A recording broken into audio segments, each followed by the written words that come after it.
Hey there, it's Jeremiah. A quick message before the show. Thank you all for listening to the Neoliberal Podcast. If you'd like to support the podcast, you can do so by going to patreon.com/neoliberalproject. Patrons get access to bonus episodes that are patron exclusive, our Sticker of the Month Club, and they get access to our community Slack, where you can hang out with like-minded people and discuss politics, economics, world events, and more. Become a patron today at patreon.com/neoliberalproject, and enjoy the episode.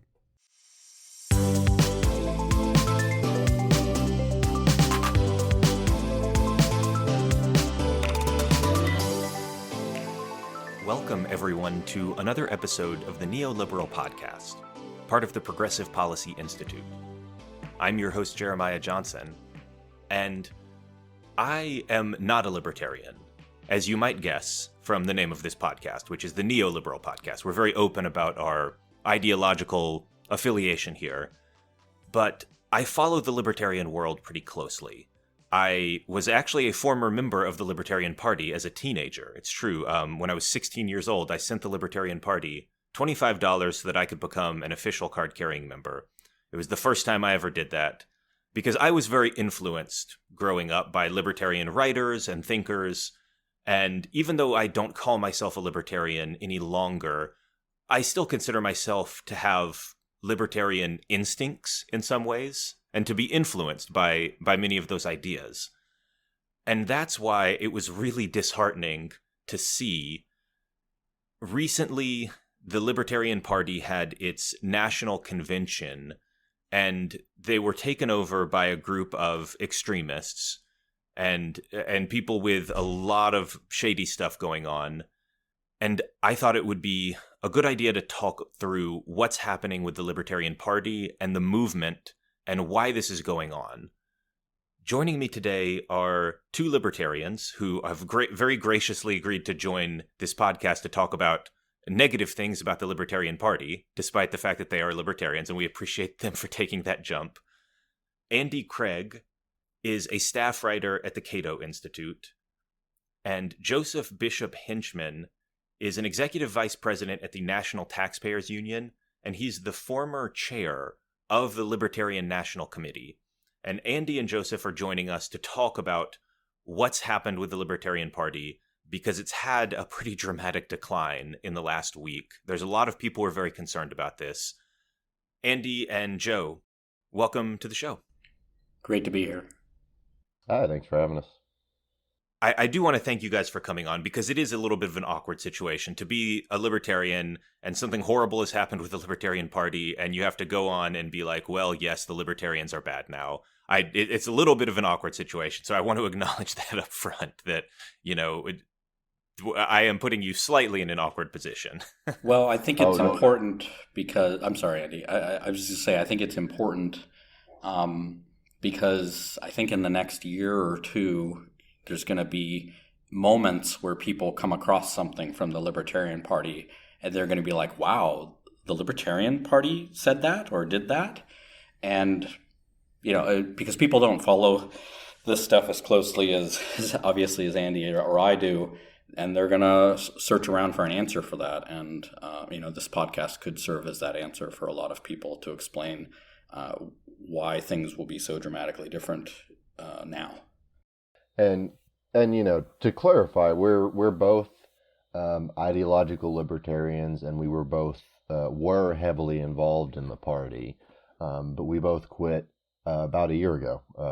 Joe resigned as chair. We've both since left our party membership, so we are, as they say, lowercase l libertarians now.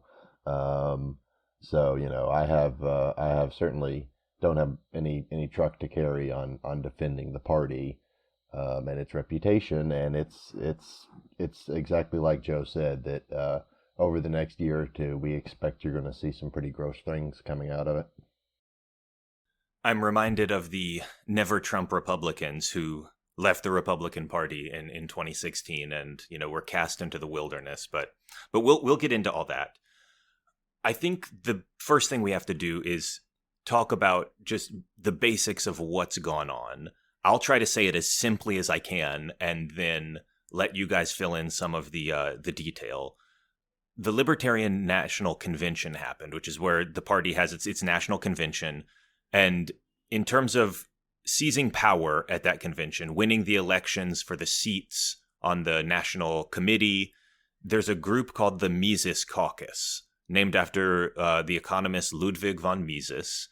And this group essentially has a racist, basically white nationalist lean to it.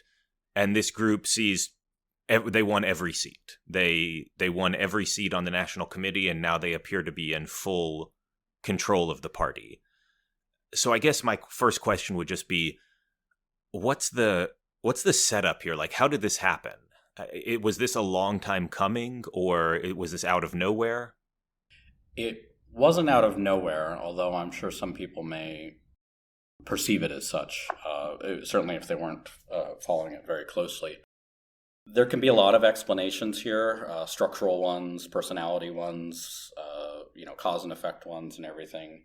But, the gist of it is that the Libertarian Party ran Gary Johnson and Bill Weld in 2016, and at least by third party in America standards, did relatively well. Got 3% of the vote, secured permanent ballot access, got a lot of favorable coverage in the press, a lot of new supporters and donors and activists, a lot of people really excited, a lot of people exposed to the ideas of freedom and a humane country that rests on rule of law and champions individual rights and supports immigration and supports all the other great things about liberal and libertarian ideas, liberal in the classical sense.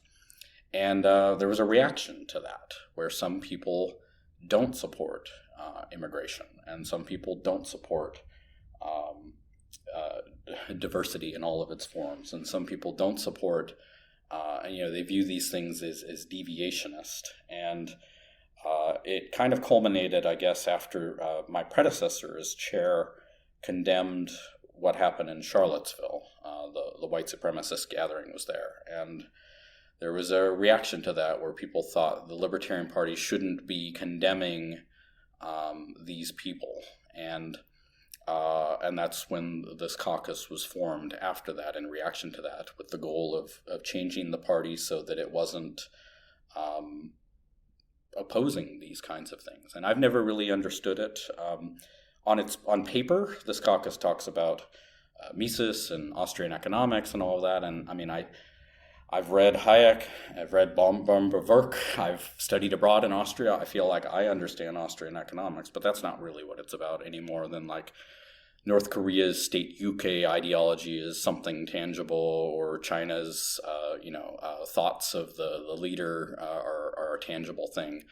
A lot of it is just wanting to divide this populist notion of dividing the world into us and them, and us, and they very clearly define who them is, and them is anybody who has a cosmopolitan view of the world, who views rights as human rights, and is willing to go along with a lot of that stuff, and doesn't really prioritize rule of law or democracy or individual rights, other than a very warped view of property rights. And the party, there's a structural explanation here too. The party structurally is, its leaders are chosen at 1 or 2 day conventions all over the country. And if you're able to bring in more people, which in some cases can be 15 or 20 people, into these conventions, you get 100% of the seats. And so if you have enough people to do that, times 50, you win 100% of the delegates, and then you get to run the show at the national convention.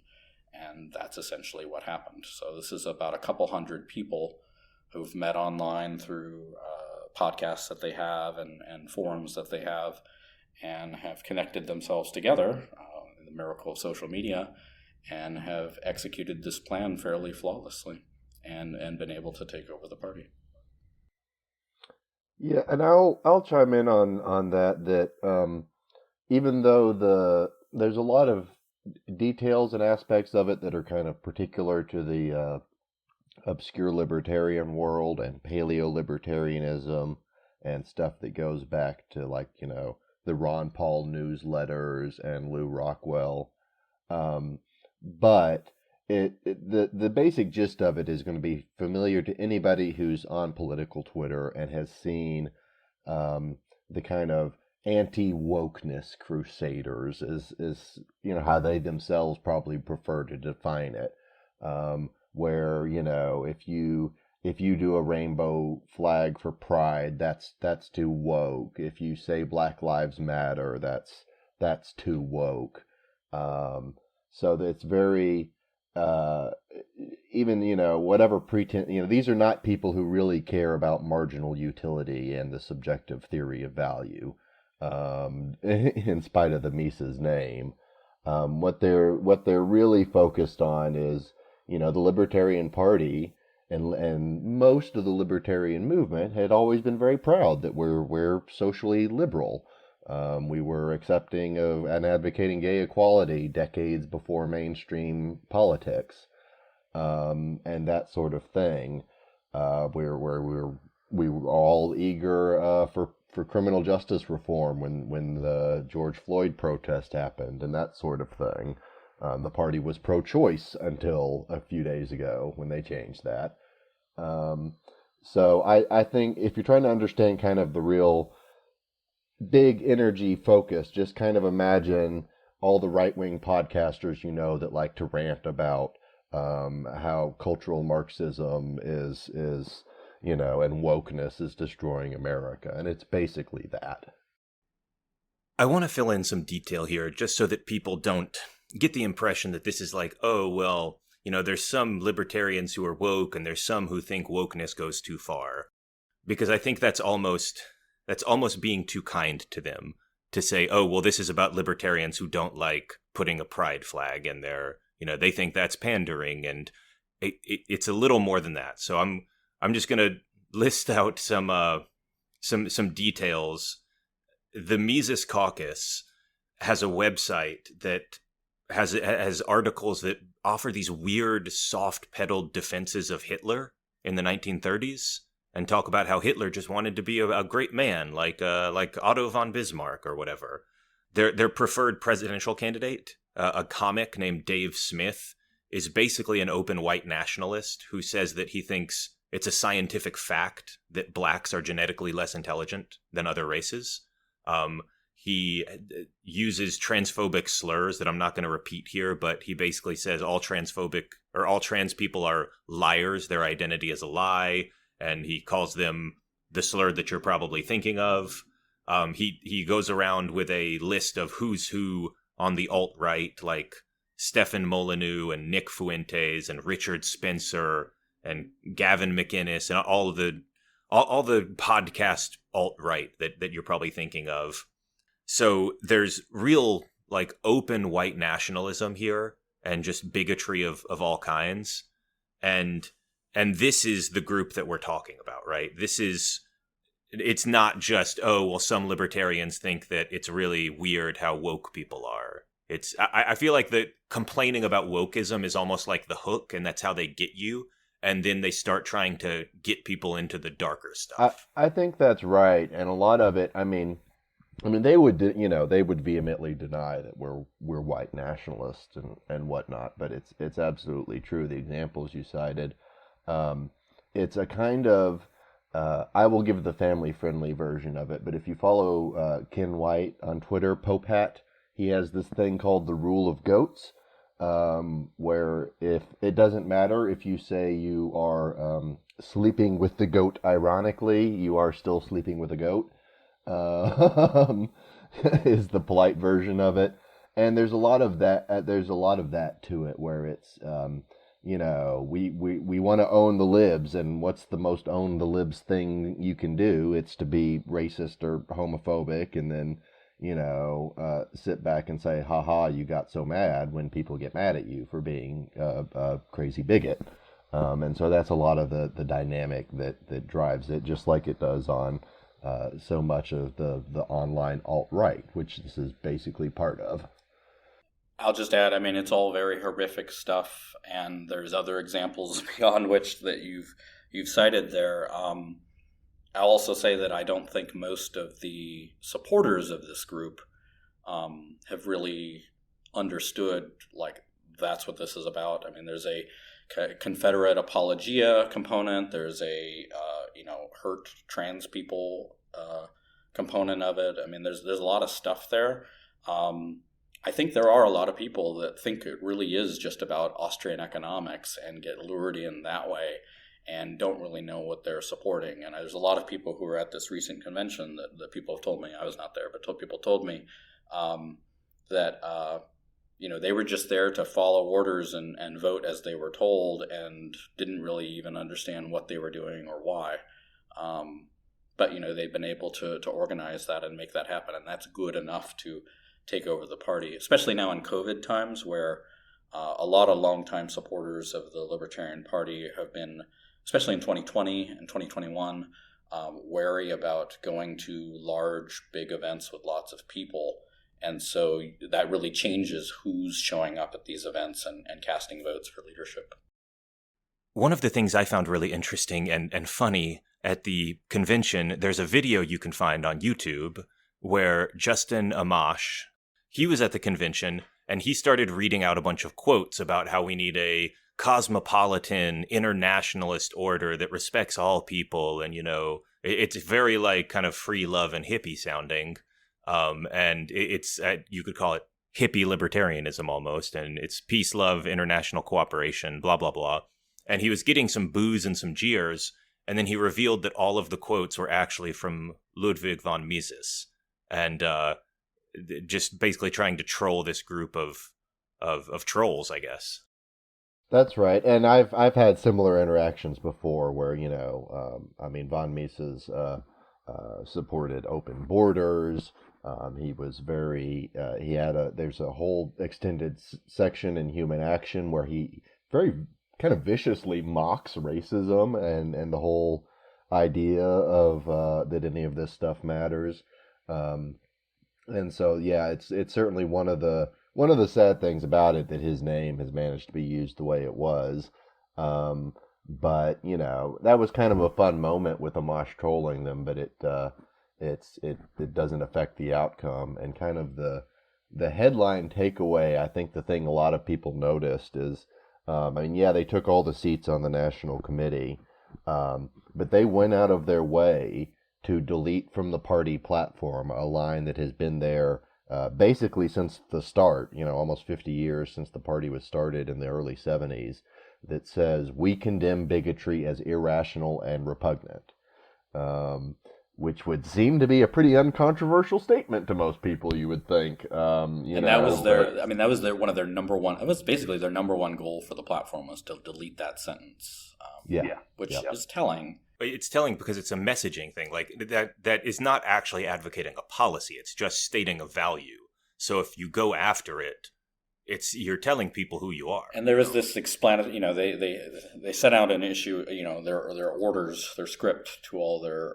followers that everybody that was leaked and obtained. And there's an explanation of why they're doing that. And it's basically, we need to delete this to send a signal, except they didn't use signal because anything they don't like, they say is virtue signaling, but this is, I guess, vice signaling. We need to send a message that this party welcomes people who would be offended by this statement, who would be put off by this statement. And I don't know how much clearer you can put that, because the only person who doesn't think bigotry should be opposed are bigots. There's one thing that you mentioned earlier, I think it was you, Joseph. It's a phenomenon I've noticed, and that is state libertarian parties, especially on Twitter. I honestly have this game, and I'm sorry because I'm going to talk about how much I make fun of libertarians on Twitter. Forgive me for this sin, but state libertarian parties on Twitter put out some of the most insane shit that I've ever seen, and it's like this recurring joke we have almost, like the state libertarians are at it again. And you talked about some of the structural reason why that might be, but can you elaborate on, number one, do you think it's true that state libertarian parties tend towards insanity? And number two, is there a reason for that? Like, what's the detail there? Well, your comment there, it's an important one that I think any libertarians listening to should understand, because I think what you're describing are those affiliates that had been taken over by this group before now. So they set out to conquer the party, and they started with state parties. And it took them about a year to conquer about half of them, and then they've done maybe 10 or 15 more since. So that's when you started seeing some of these state parties, New Hampshire, Connecticut, etc., posting some of this stuff on Twitter that's not really designed to do anything other than make other libertarians upset. It's certainly not helping people get elected. It's certainly not helping spread a positive message of liberty. It's mainly designed to say outrageous things that gets angry comments from other libertarians that disagree and likes from people who agree. It's own the libs discourse, where libertarians count as libs in this case. So that's the kind of stuff you're probably going to start seeing from the national account now that this group has control of it. And I said at the beginning that I think this is important for libertarians to hear, is because the response that I got as national chair, who structurally has no control over what state parties do or say, is that, well, that's the state party, and as long as the national party isn't saying that stuff, people will understand the difference. I don't think people do understand the difference. I think people see libertarian with a blue check mark next to it, and they assume that's an official statement. And so some of the stuff that was getting posted, that, how black people actually owe America, being posted on MLK Day, or how it'd be better if trans people were killed, if that meant we'd have no taxes. This stuff is very damaging to the overall brand. But now it's, I guess, a moot point, because we're going to see it come from the national party too. And I'll say on that note that was kind of the flashpoint that drove us out of it. It was almost exactly a year ago. It was June of last year, where this takeover happened to the New Hampshire party. And there was a woman there who was the chair of the state party, who wasn't on board with all this. They had basically the whole state party committee except this one woman who was still the chair. She, understandably was in a feeling of desperation. And so she tried to pull, we're going to have a split. We're going to have a schism, basically. And to make a long story short, it went to the National Party, and the National Party Committee made the wrong call, basically sided with the group that was posting all that insane, bigoted crap. And it was Joe put it squarely before them. Are we going to kick the New Hampshire State Party out for this stuff? And I should say, New Hampshire has kind of a special role in the Libertarian Party, because it's the center of the live free or die. There's a bunch of people who moved there. I forget the name of the initiative, but there was an initiative to actually move. Yeah, the Free State Project. A bunch of people moved to New Hampshire and said, we're going to change politics there. So it's got a special role.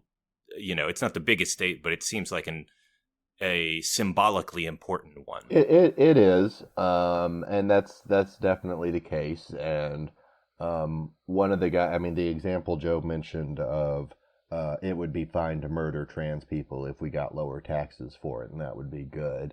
That's a guy by the name of Jeremy Kaufman. He's actually on the Free State Project's board and is the New Hampshire Party's candidate for U.S. Senate now. And he's the one who is mostly running their Twitter account and posting insane things. So when it was put before the National Committee, are we going to kick this stuff out? And they said no. There were only a few people that voted yes, and they all resigned in protest when it failed. And then Joe also resigned in protest, and that's when I left, and that's when a lot of people left. Leading up to this national convention this year, over the past year, a lot of the people that were getting out have already done so, because it was kind of the writing was on the wall. Even if they weren't going to take over national, the fact that the National Party was going to tolerate and accept this stuff and allow it to be said under their name and under their brand was kind of the last straw for a lot of us. Yeah, so over the past year since that happened, paid membership, the kind that you described at the beginning of sending the $25 in, that's fallen from 21,000 to I think it's under 17 now, kind of in a free fall. Donations have fallen 7 months straight. Much more from like the kind of pledge donations, that's only off 10 or 20%, but major gifts is down by, I think it's like 80%. And there's just been a lot of people quit. I mean, in order to get elected chair, obviously I had to have a big network of libertarians, about 1,000 people who worked on my campaign and helped me be chair and helped run the party and everything. And at this point, like almost all of those people have now left the party in a very quick time frame. Many of those that were still there are now in the process of leaving after this national convention result. I've got to say, I'm very sympathetic to this. And one of my nightmares as one of the people who helps run the Neoliberal Project is that, we're going to give somebody a state chapter and we don't have a chapter in this state and they seem great and they can found a chapter, and then they start posting horrible things and bigoted things. Now, luckily, the structure of our organization is such that we can just kick them out anytime we want. But it certainly would be a fiasco for us if something like that ever happened. And it just, I can't imagine watching something that you built be taken over in that way. It just seems horrifying. And it's kind of deeply ironic for us too, sadly, in that libertarians have been aware of takeover potential for a long time. The New York Party at one point was taken over by Howard Stern supporters in order to promote his campaign. We saw the Reform Party get taken over by Patrick Buchanan and his supporters. So, the vulnerability was understood, and there are features of the Libertarian Party structure that were designed to prevent takeovers. But the problem is a human one, where when push comes to shove and you actually have to have people vote to kick affiliates out or kick people out or punish people for doing horrible things, and, if you require 2/3 or 3/4 or due process, I mean, it really turned in, and I said this in my resignation letter, it turned into almost like a public employee union process where people didn't want to do anything unless we had this long, drawn-out process designed not to really achieve anything. It's kind of sitting through a zoning approval committee or something like that, and I just want to say that's the right analogy for this podcast. If you want to get people, on your side. Well, I go to my local civic association to make sure that my hand is in the air for every project getting approved. And sometimes I'm the deciding vote, which I find that to be very alarming. You can have all the structure you want, but when, as Andy said, I put the New Hampshire issue before the national board, and one person was recalled by their states to prevent them from voting for it. Another person voted for it before they were recalled, and then they were immediately recalled by their states, and then I voted for it. So that's 3 out of 17, and the rest found ways to not vote to condemn what New Hampshire was doing to actually draw a line. And so that just showed kind of the National Committee wasn't going to do anything about this. And well, so let's talk about this in a little more detail, because I think it's worth exploring some of the history of the libertarian movement here. I think, it's obviously a little uncomfortable to talk about because I don't think you guys are racist or bigoted. I think that there's a lot, actually, of principled libertarians out there who are going to be aghast at what has happened. But the libertarian movement as a whole, it seems to me like it's always been vulnerable, not just to takeover, but specifically to racism and white nationalism. And you can kind of go back to a few different things. You can go back to, thinkers like Rothbard, who flirted with white supremacy, and Hoppe, who was an open and enthusiastic white supremacist. You can go back to like Ron Paul and his newsletters and all of the controversy around that. Why do you think that this has been such a long-standing feature of kind of the libertarian movement or the liberty movement, that this is something that has always been lurking in the background? You hit on a lot of the history there in that question. For those who aren't familiar, basically, if you go back to the late 80s, early 90s, there was this strain of paleo-libertarianism, they called it. And Murray Rothbard was very much kind of in the lead of it, who was a influential libertarian theorist and movement figure, and had been for a long time before this. And he wrote, anybody looking to understand it, kind of the text I would point to is Right-Wing Populism, a Strategy for the Paleo Movement. And this is an essay that Rothbard wrote in 1992. And it was right after David Duke had run for the, Grand Wizard of the Ku Klux Klan, had run for governor of Louisiana in 1991, and, got a lot of attention and stuff. He made the runoff. And Rothbard starts this piece lamenting that Duke had lost. And it goes downhill from there. And, their basic, I want to steelman this on their own terms. The argument for it is that, look, if we ally ourselves with these kind of far right, reactionary, social conservative, these are the people who are going to help us tear down the state. They're super anti-establishment. They're our natural allies for this program of so in order to make that work, we need to ditch some of our more liberal positions on abortion and gay rights and race and immigration. And so that had always, and from that going forward, and with the Mises Institute in Alabama, and people in this orbit, including Ron Paul. If you remember, when Ron Paul ran for president, there was these newsletters that came out, and it was so scandalous because it was all, just flagrantly racist crap that he'd been sending out in these newsletters in the early 90s. That was all coming from this scene. And so that was always kind of a subcurrent there over in that corner of the movement. And most of the rest of us felt like most of the time we could ignore it. And that, that's not us. We don't do that thing, but just, but there was never, there wasn't the repudiation that needed to be. There wasn't the slamming doors and burning bridges that it required. And so in particular, after Paul had his more successful campaigns for president, and then that kind of dovetailed with the rise of Trump and the online alt-right, because it was, in some ways that paleo-libertarian strain was one of the things that was a contributing factor, one of the inputs into what became the alt-right.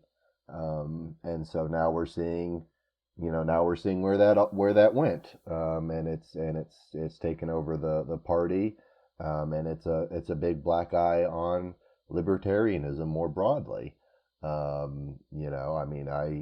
work at a nonpartisan lowercase l libertarian organization, and there's a lot of good people here in DC that work at various such think tanks and magazines and groups like that. And there needs to be some soul searching about how did this fester for so long without being really confronted and without being cut out and separated. Because we didn't do that, the next few years you're going to see some really nasty stuff going out under the word libertarian. In other countries, the liberal, what we call liberals, people who favor individual rights and economic sanity, they're generally 10, 15, 20, 25% of the vote and are represented in their parliaments and sometimes members of governing coalitions. We don't have that in America. And I've always kind of asked myself why we don't, especially since we have a much richer tradition of our Constitution, our Declaration of Independence, that I at least view as fundamentally libertarian documents. And I think a lot of it comes to the electoral system, which is something that Andy works on in his day job, where we're not a parliamentary system. We're a winner-take-all system that sorts everybody into two parties and makes it very hard for third parties to succeed even before you bring in all of the barriers and obstacles like restrictive ballot access laws and such that stand in the way. I'd be remiss not to mention our libertarian movement's history of fusionism with the Republican Party as part of a broad anti-communist coalition, anti-New Deal coalition, dating from the 1930s up through the 1990s. And so a lot of people that I think in another country would be part of a liberal or libertarian party were part of the conservative coalition. And that's obviously started fraying after the end of the Cold War and is now very much frayed as a result of Trump, where the Republicans don't even really know what they stand for.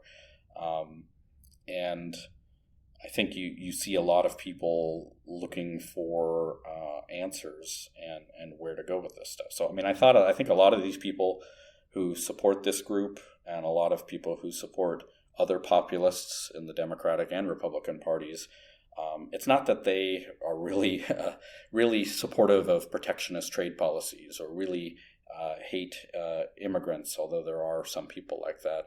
I think a lot of it is just people who know things are on the wrong track and want to be mad and want things to change and don't precisely know how to do it other than to hold up a sign for this populist that's come along and has promised to fix things. I want to kind of throw a couple ideas at you because I've talked with people about this before. Why does this exist? And, there's people will have some psychological explanation sometime. One kind of extremist party is a link to another extremist party. And I know it's not the kindest thing to say libertarian is extremism, but it is, it's a more unusual set of views than the mainstream of politics in America. And maybe it's just that people who are attracted to one weird philosophy will also be attracted to a second weird philosophy. But that didn't seem right to me because you don't see like a libertarian to Green Party pipeline the way that you sometimes see this libertarian to alt-right pipeline. One of the things that I've read that made the most sense to me comes from Sam Hammond at the Niskanen Center, which is libertarian-ish. Liberaltarian, maybe. I'm trying to get them, honestly, to just call themselves neoliberal at this point, but give me some time. But Sam Hammond wrote a piece about this kind of linkage, and his theory is that people who hate the state for one reason can be really easily convinced to hate the state for another reason. That kind of the similarity between libertarians and the alt-right is that they both view the state as illegitimate to some extent, but for different reasons. The libertarians would have a more philosophical objection to high taxes and the non-aggression principle and things like that. And the alt-right simply views the state as illegitimate because it's not controlled by white men exclusively. And that if you view the state as this illegitimate force, that it's easy to kind of transition from one reason of illegitimacy to another. So I'd love to get your reaction to that, I guess, just if you're familiar with that line of thinking or not. Do you think that there's any truth there? I think there's something to that. I think, to begin with, the first part of your question is it's true that there's a kind of marginal ideology's selection effect, Where And I should say this happens on the left too. You could yeah, you could talk about a green party to socialism to weird tanky communism pipeline. right. No, that's absolutely the case. And I was explaining earlier the kind of on their own terms theory of the paleo strategy is what they called it. But it basically is that, like, it's not even unwitting to the like theorists of it. It's these people hate the state, we hate the state, we should go cozy up to them. And if you're I will say though that I've heard before a slightly different version of it, which is, libertarians tend to have very radical views. We're free speech absolutists. A lot of libertarians go really hard line on freedom of association, and how that can bump up against discrimination laws. And so, like, if you're committed to defending the rights of the worst, most unpopular people, racists and bigots and sexists and homophobes and all that, which I don't disagree with. I'm a hardline civil libertarian. I think the ACLU was right to defend the Nazis, right to march through Skokie. But if you're not careful, you can attract that sort of thing. There's a great line. I'm gonna share a line from a blog called Slate Star Codex that I think many of our listeners will be familiar with. I think the line goes something like, if you build a very conscientious movement that has a principled objection to witch hunts, you will end up with 3 principled libertarians and 17,000 witches. Yeah, no, that's part of it, but like Joe was hitting on, it is possible to do this correctly and not have that problem. Ira Glasser defended the Nazis at Skokie. He did not slap on a swastika armband and join them. And so it is possible to do that, but for various reasons, some deliberate, libertarians have not done a terribly good job of that. And the party in particular did not do a good job of it. So libertarians have been bad at understanding that this idea of a kind of coalition of the fringes, everybody against the establishment.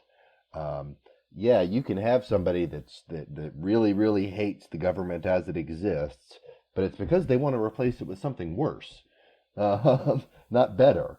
Like if you're a George Wallace segregationist, you really hate the federal government these days. But that doesn't make you a friend of individual freedom libertarians. But this has gotten conflated in a way, and when you do that, the kind of good, classically liberal in the broad sense tradition, a lot of people who these days are going to the neoliberal project. That was kind of, I worked on Gary Johnson's campaign. That was a lot of the vision of what we had. That was our target audience, the liberal center, people who are fiscally conservative and socially liberal, or there is that voter block out there, and we know from polling evidence that exists. From recruiting these people and organizing them into chapters, they exist. But those people don't want to come hang out with Klansmen, so. You've got to pick one or the other, and the Libertarian Party chose poorly. So we've got a little bit of time left. I'd love to use the remaining time that we have in this episode to talk about strategy. There's a few ideas I have floating around in my head, but I first just want to say, you guys have both left the National Party. You've resigned your memberships as formal members of the Libertarian Party, capital L, Libertarians. And I'm curious your thoughts about, from a libertarian perspective, what is the best way to fight for liberty right now? Is it to try to save the Libertarian Party? Is it savable? Should it be fought for? Is it to join other movements like the neoliberal movement, or to try to bring back fusionism with the Republicans? Or I'm curious how you view this kind of strategic question right now. Well, I think there's definitely, immediately right now for my friends who are like, what do I do? I think that's the right answer. Is find your local issue advocacy. YIMBY groups have been a popular choice. I've told people go join your neoliberal chapter meetup. And I don't want to get off into the weeds. At some point, maybe we can have the discussion why I'm not a neoliberal. I am still a libertarian, but a lot of the certainly, I know from what I've seen of your group and your project that people who think like us are welcome, and you're working on a lot of good issues that are important to us. On the party politics angle, just kind of in brief, one, I don't think retaking the Libertarian Party is worthwhile. I don't think it's going to happen, and two, I don't think it's worthwhile even if it could happen. I've described it to people as, do you really want to stick around to reclaim the moldy corpse in a few years? The brand value wasn't that great to begin with, as a lot of people know, but it's just going to be, it's going to be irretrievably tainted after this. There has been some talk of new party, and I'm a big electoral reform guy, like Joe mentioned. That's one of the things I work on in my day job.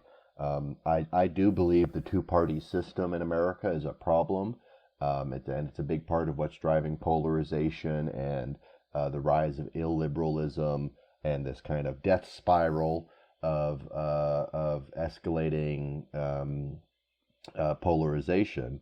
And so I see in theory value for having a broadly liberal third party out there, but that's very hard. It's going to take a lot of work and effort, and there are still a few state libertarian parties that are in good hands, that are people doing good work. I think the only way they save themselves is if they split off and leave. So out of the 3 or 4 maybe state parties that have not been overrun, my advice to them is save yourself while you can, and take yourself out of the National Libertarian Party, which is something they can do, and they can keep their ballot status and maybe rename or rebrand, call yourself Liberty, call yourself liberal maybe. I'm not going to be taking the lead on organizing that or running something like that. I know the hurdles are huge, and it's a big, long-term, difficult project. I would like to see it happen, though, and I think there are some long-term prospects for something like that happening. Because one thing about the Libertarian Party after this, it's gonna fade away very quickly. They're going to lose their ballot access. They're going to go. I mean, they basically already are bankrupt. All the donors leave.